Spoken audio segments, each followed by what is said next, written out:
Si cette année Emmanuel et Brigitte Macron prendront leur quartier au fort de Brégançon, dans le Var, pour Noël, c'est au Touquet que le couple présidentiel a davantage l'habitude de passer les fêtes de fin d'année.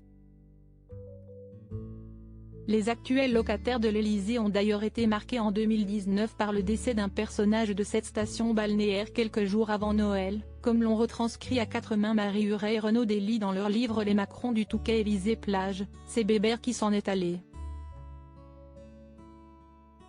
Bébert, c'était Albert Delalonde, fondateur des magasins Texti, une chaîne de commerce populaire qui ont essaimé dans toute la région.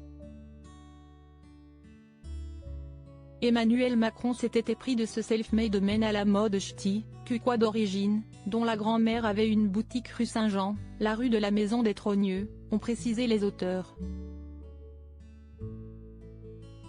Et si le président n'a pas pu se rendre aux obsèques d'Albert Delalonde, la petite fille du défunt a souligné le lien fort qui unissait les deux hommes lors de sa prise de parole dans l'alcôve de l'église Sainte-Jeanne d'Arc du Touquet. Papy discutait avec tout le monde, il était aussi à l'aise avec le cordonnier qu'avec le président de la République.